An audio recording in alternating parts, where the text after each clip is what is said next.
कल्पपाते प्रहरति कुटिलो Madhav king वसंत लोचक्री king कुलाली नव धरणी दर किंतु जिह्वा फणीन्द्र नाहंगराहि मर्दि किमपि खगवर नो हरि किंग कफीन्द्र इति राधा प्रतिवचन जड़ पातुव नंदवाल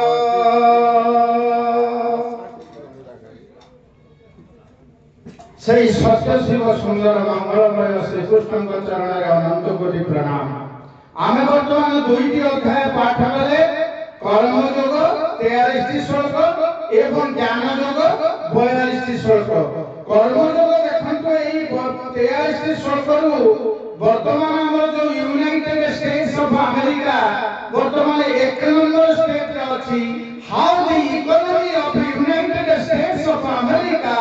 is based on concept of Bhagavad Gita. दुईटा कॉन्सेप्ट समान नेले गोटे कर्मयोग गोटे कॉन्सेप्ट और गोटे कॉन्सेप्ट ज्ञान योग आपण माने जानिबा दरकार। ये जो कॉन्सेप्ट नेले कोन कर्मयोग ना समान देखिले जे मनुष्य जतबेले मृत्युवरण करूची कोन नहीं कि जाउची एक कथा 15 अध्याय 7-8 रे अछि। मु समय अल्प समय भितरे कहबा को चाहूची मनुष्य जतबेले मृत्युवरण करे सेतबेले सेता प्रकृति के नहीं जाए एवं जन्म हेले सेता प्रकृति नहीं कि आसी जन्म हुए। एक कथाटा 27 नंबर श्लोक तृतीय अध्याय कर्मयोग रे लिखा अछि। ये प्रकृति क्रियमाणानि गुणै कर्माणि सर्वस्व अहंकार विमूढात्मा कर्ताहं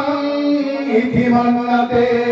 मनुष्य प्रकृति अनुसार कार्य करे जेतेबेले सेदिन रणांगन रे अर्जुन कहउचंती मु युद्ध करिबि नाही सेतेबेले कृष्ण तांको कहउचंती अरे तू युद्ध करिबि केमिति तोर प्रकृति होउची युद्ध करिबा तू बड़ा क्षत्रिय। ये सदृशं चेष्टते स्वस्या प्रकृति ज्ञानवानपि प्रकृति जानति भूतानि निग्रह किं करिष्यति। तू निग्रह कले हबनी तो प्रकृति अनुसार तू कार्य करिबु। तो होउची क्षत्रिय शौर्यं तेज ज्योतिर्लाक्षं युद्धे च पलायनम दानम ईश्वर भावच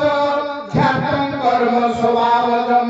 अष्टादश अध्याय 43 नंबर श्लोक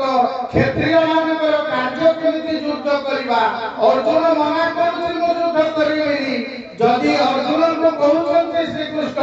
ये जत अहंकारमाश्रित्य नोदस्य इति मनसे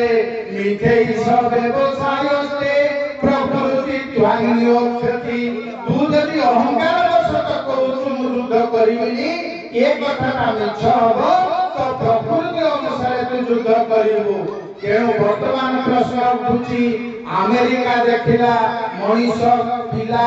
से प्रकृति अनुसार कार्य करिवो। से पिला के दिनरु स्टडी कला जन्म परे पिलाटा खेलिबा को चाहूची ना पढ़िबा को चाहूची ना गीत गाइबा को चाहूची से सेइथिरे से पिला को छाड़िला। तेणु प्रत्येक पिला अमेरिका रो से माने ताको निज अनुसार कर्म करूथिबारु ताकर मानव संबल अति सुदृढ़। ये होचे कर्मयोगर रहस्य। कर्मयोग रे भगवान श्री कृष्ण हमकु कहउचंती कर्मटा को केमिति सुचारू रूपे कौशलपूर्ण भाव रे करिवो से पथटी बतैचंती। 7 नंबर श्लोक कहउचंती समय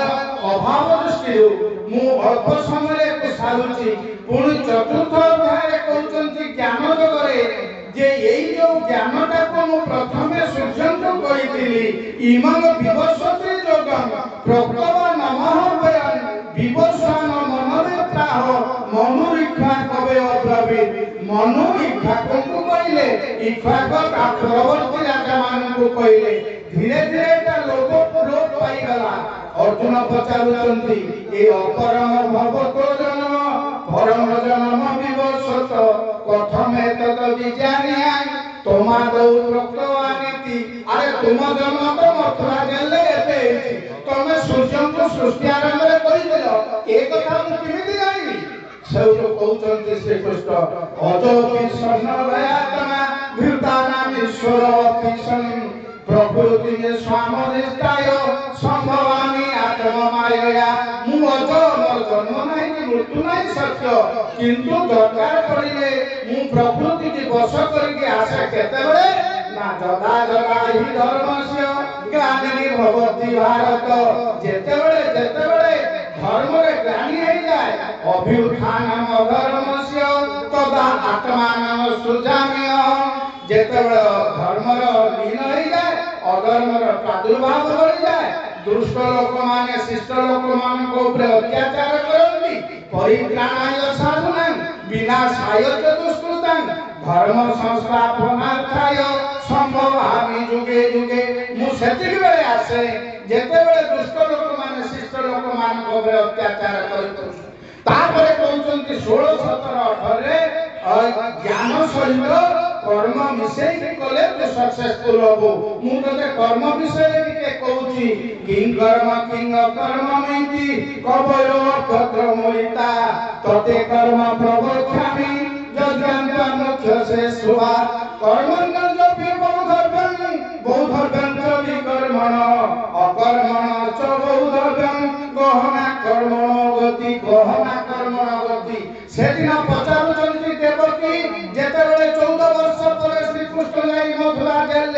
खोलिले काकुना से जो मथुरा जेल थिबा देवकी की देवकी कहउचंती अरे तू परा मोर मां मु होची तोर मां तू मोर पुओ मु 14 वर्ष जेल रे रहिली मु कोन पई जेल रे रहिली 14 वर्ष ए गहना कर्मण गति